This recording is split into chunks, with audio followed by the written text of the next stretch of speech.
Hello everybody and welcome back, welcome way back as a matter of fact, to the 4th Age Total War, the New Shadow. This was, I believe it was the third release for the mod 4th Age Total War, created for Rome Total War Barbarian Invasion.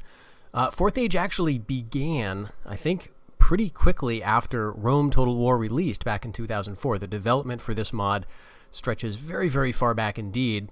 And, of course, this is, for those of you unfamiliar with the mod, this is set a couple hundred years after the events of the War of the Ring. But this mod, interestingly, was released in different stages of development. Each stage was considered a fully finished, self-contained campaign.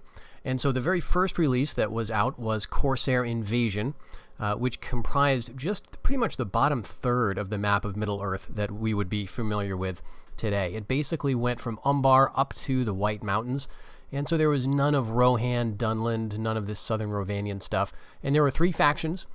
You had the Reunited Kingdom in Gondor, and probably in Mordor too. You also had the Easterlings of Rhûn, and then you had Harad in the south. And those three factions were essentially complete, and they sort of duked it out. And then you had Fourth Aer Lingus, I believe was the next big release, which extended the map pretty much to what we see here, up to about the southern Misty Mountains, up to the very bottom of Mirkwood, and that added a couple of new factions. It added Rohan and Dunland, but the New Shadow added the Kingdom of Adunabar, and this is really where the lore of the Fourth Age mod kind of began in some ways. It sort of took its own direction, because previous to this, there hadn't really been this discussion of an entirely new faction. This has some roots in the lore. It, of course, comes from the concept of a new cult arising, a cult dedicated to the Shadow, to Sauron, to Melkor, after the long peace that was won by Elessar and his heirs. And Tolkien imagined that it would not be long before men would grow tired with peace, boys would start playing at orcs, and potentially this new cult would arise. And the developers of the mod decided, well, if we're making a mod for Rome Total War, let's represent that cult not just as a religion, but as its own faction, and sort of have a kind of civil war going on. So this is a Dúnedainic faction that could train some orcish and cultic troops, and the idea was that it was a different branch of the royal family and was supposed to duke it out with the Reunited Kingdom. This, though, the New Shadow is where really this is the first mod that I ever downloaded for any game, for any platform, and it was just an amazing thing for me. So this is a bit of I don't know, just a trip back into memory lane for me. I remember that it was probably 2006 when this came out, 2007, something like that.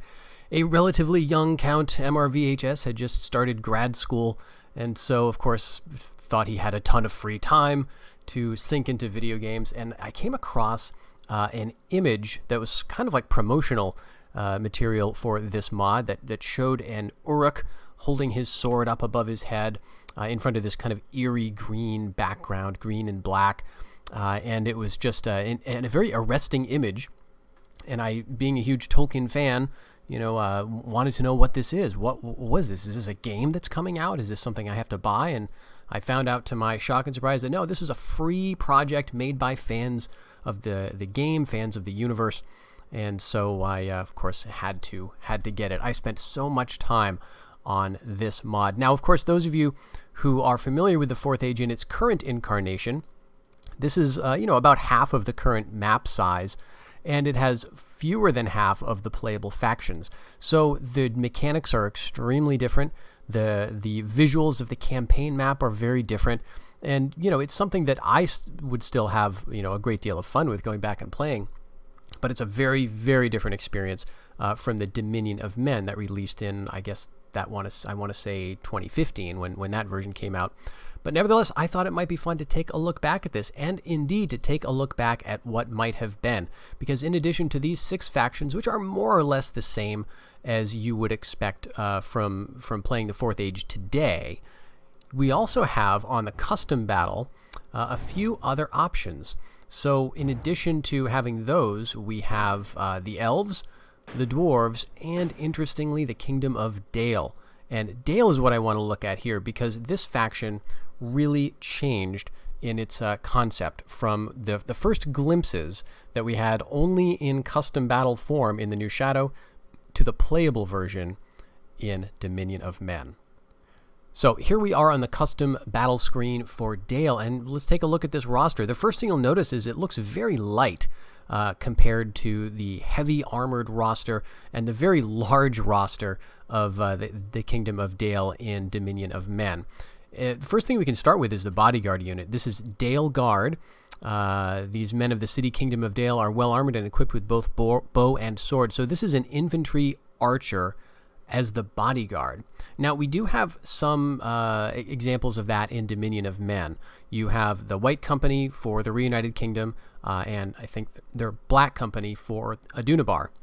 Those are both bodyguard units, and they are also foot archers, and they're very strong melee combatants as well. But this would presumably have been the bodyguard unit. Those other two are just recruitable generals that the player can recruit if he wants to, but they're not the default family member, coming of age, marriage, adoptee type bodyguard unit. And so this would be a very interesting choice. Now, I understand that infantry bodyguards are probably not handled very well by the AI, and so it would be a little difficult for the player even to make great use of them.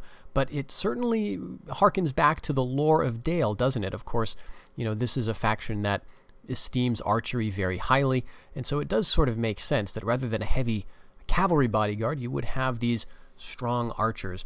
You do have some other archers in the Longbowmen of Dale. This is a unit that basically did make it into Dominion of Men, but here they're very lightly armored.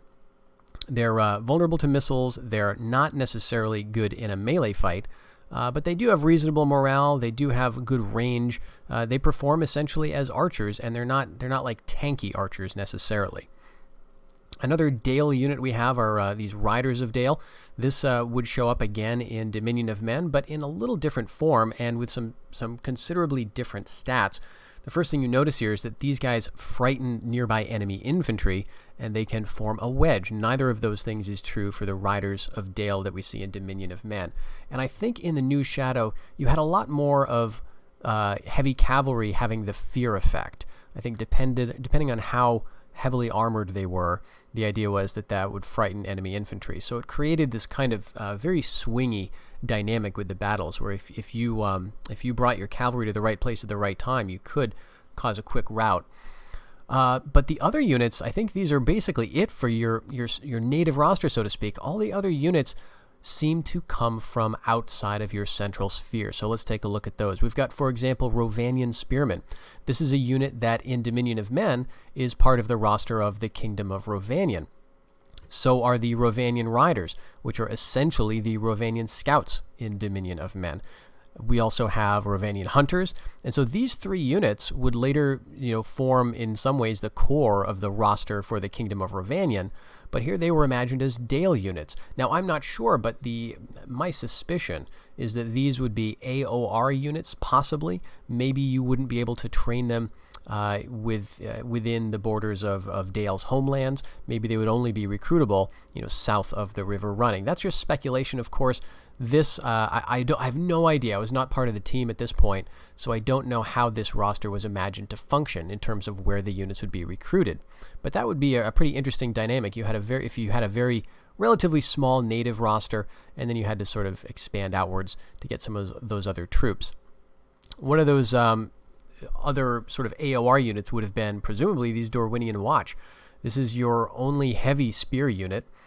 Certainly superior to the Rovanian Spearmen, although they're probably a little slower. They're not expert at hiding in woods, but this is where you would probably get your front line. These guys could make a shield wall.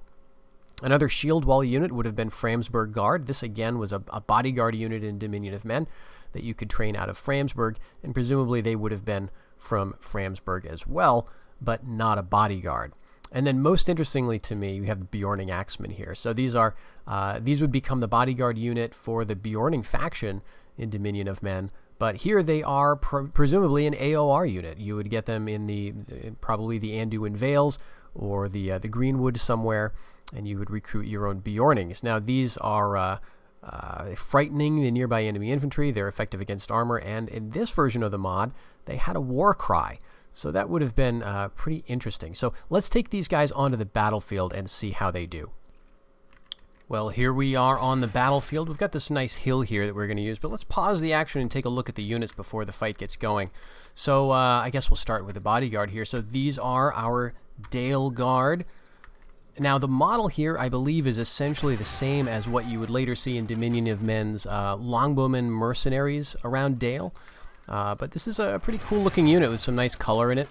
And you can see how they're intended to be pretty well-armored. So a good archer as well as a fighter. Right in front of them we have the Longbowmen of Dale, looking very light. Again, there's not a lot of armor intended to be for these guys. We can, I guess, pause and take a look at their units stats here. So the missile attack of 12, if we compare that with, say, the Rovanian Hunters of 10, you can see that the Hunters are actually a bit better on defense. So they have a couple points higher defense than our Longbowmen. The same attack in terms of melee, but a slightly worse missile attack. So the idea, presumably, is that you really would use these Longbowmen as primarily ranged troops, whereas these guys could be your flankers and actually do a bit of fighting, I guess, hand-to-hand. Right behind them we have, or right in front of them, we have our Rovanian Spearmen, looking very similar to what they would later look like in Dominion of Men. And right in front here we have our Framsburg Guard, already in a shield wall. And then we've got our front line of Dorwinian Watch, and these guys are looking very heavily armored indeed. A very metallic-looking texture on those shields as well. But otherwise, I think the model is basically the same one that we have in Dominion of Men for the Dorwinian faction, of course. In terms of our cavalry back here we have the Rovanian Riders, and these are very, very light cavalry with just a spear, no shield. Nothing really fancy going on. They have a powerful charge, and they are fast-moving. And that charge is indeed just a point higher than that of the Riders of Dale, which are just to the left of them here. The Riders of Dale, of course, have a better attack and defense, but these guys are going to be a lot faster. Well, actually, they both are fast-moving, and they both have a powerful charge. So the Rovanian Riders presumably would have been cheaper in campaign upkeep, perhaps. And maybe they move faster as well on the campaign, or on the battlefield rather. I don't think fast moving is necessarily a flat indicator of speed. I think there's still some variation, but I'm not 100% sure. Here's the Riders of Dale. You can see it looks like they have a few more splashes of color there, but in the Dominion of Men version, a lot of that would be more regularized, so it does come across as more of a Dale blue style unit. Although I really do like the shield pattern on them, so it's interesting there. What else do we have? Well, I think that's basically it, although actually we do have the Bjornings. Where did I get those? Okay, right here. The Bjorning Axemen, looking very similar to their Bjorning Guard version in Dominion of Men. We gave them some armor in the later version of the mod, as well as a helmet, and toned down the size of the axes a bit. Otherwise, that's the roster here. Let's see how they perform. Now, we're going against an army of Rune. For the most part, this faction is what you would expect if you have played Dominion of Men. It's going to have the same basic type of roster. One thing to remember is that in the new Shadow, there was no Khand faction. So these Variag Outriders, and what else do we have here? I think there's another Horse Archer unit. Yes, the Variag Noble Mounted Archers, as well as the Foot Archers, the Variag, let's see, we'll probably find them somewhere up here. Right down here, Variag Noble Archers. These are actually native units for Rune, so they would not necessarily need to be trained out of a specialization building, although Rune did have the option to build specialization buildings to get some of the higher tier Khand-specific units.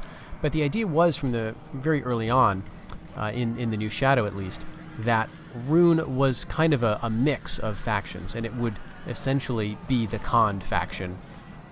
So here we were able to crush those. Let's pause that for a second, because this unit looks a little different too. The Eastland Raiders here, you can see the unit is much more like the Berserkers or the Darkhelms, a bit more of the, I guess, kind of a fantasy look. In the Dominion of Men, this unit is the Tier 2 Cavalry that is basically a mounted version of the Easterling Warband. So that's a bit different as well. The main difference, though, in Rune's roster is that the bodyguard unit was Wayne's.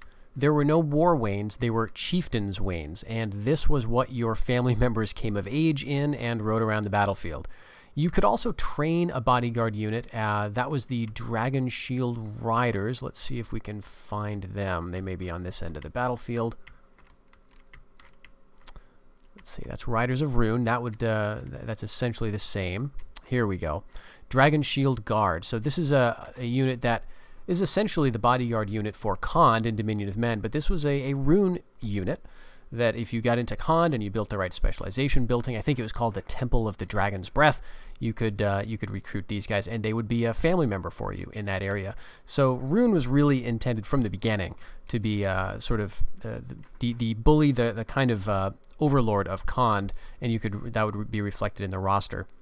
But I remember this quite a lot. It was a lot of fun having the Wains as your bodyguard unit because, of course, you had to be careful with them. As you know, if you've played Rome or any of the mods based on it, chariot units can be very powerful, but they can also be very fragile. And so there was a lot of risk to reward going on when you were using your family member in battle. But I really loved the challenge involved with that. And I kind of missed it, to be honest, when we switched over for Dominion of Men to the Cavalry Bodyguard. It was a bit of a sad day, but I understand why we did it. The AI certainly doesn't handle these guys as well typically as even the player can, and even for the player it's quite a challenge. Now you notice there's some interesting officer units here for the models for the Variag Noble Archers. This is a mace, guy with a mace and some more Eastern influenced armor, I suppose. I think there's another one. If we look at that Dragon Guard again, yeah, right here fighting. He's got the flag on his back and some more Eastern style armor. All right, I guess we should get to work here and see if we can actually push these guys back. Doing quite well at the moment, though. Although I think my cavalry, I think I lost track of them, and they're off chasing units away over there. But these Wains are holding out fairly well. I've given everybody 3 experience. I'm not sure if that was really the default amount for the new Shadow, but perhaps. So I'm war crying my Bjornings, and we'll charge them right in. See if we can cut down these Variags. And indeed, they do rout. Doing quite well. So let's send them over to the Riders of Rune instead.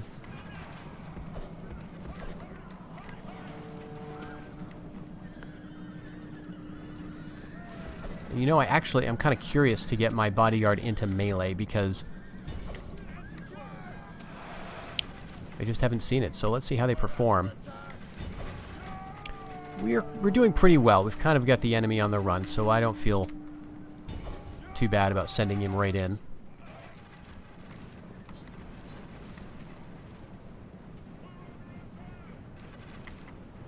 In fact, they may rout before we get to them. These Variag Noble Archers, these were armed with a spear in the new Shadow. In Dominion of Men, you have this, I think they're called, what are they? Archers of Khand, something like that. And they have a sword. But so we'll see how they fight in melee if they do fight. They may not.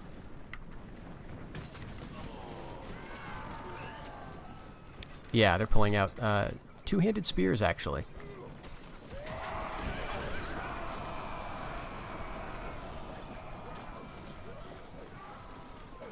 And there's the little captain model here. It's another very different look. So we're doing fairly well. Looks like we killed the captain of this unit. Let's send the cav over. That may actually be the end of it because these guys do have a fear effect, so that may push them into a rout. But we're doing very well with our archers. And the Wains are just charging in. We haven't killed the general. Here he is, in fact, the captain on the on that last chariot. So let's go ahead and bring this to a close. If we can. There he goes. Great gods be praised. The enemy All right. general is killed. That should be everybody. There we go. Let's take a look at the battle statistics screen and see how we all did here. Dalegar did 29 casualties. I think he was blocked for the most part. You can see he barely used any ammunition, so was not actually getting a lot of kills with his arrows. Longbowmen of Dale did quite good. Rovanian Watch got 102. That's pretty impressive for an infantry unit. Rovanian Spearmen 143. So we must have had some pretty good matchups with them. So anyway, great stuff here. This is it's kind of fun to look back at this, and I think I may do a couple more of these. Not sure if I'll do a campaign, but it might be interesting. Let me know what you think about that in the comments if you want to take a look back at the campaign map of the new Shadow and see how things look. There were some notable differences from Dominion of Men. But if you want to check out this mod, I believe it is still available as kind of a legacy edition on ModDB. I'll try to find the link for that and paste it down below. You could run this alongside Dominion of Men, of course, if you've got the hard drive space for it. It's fully mod foldered, and so you'd be able to switch between the two if you just wanted to check out what an earlier vision of the Fourth Age looked like. So in the meantime, everybody, I hope you have a great day. Thank you for joining me for this little look back in time. Until the next one, take care.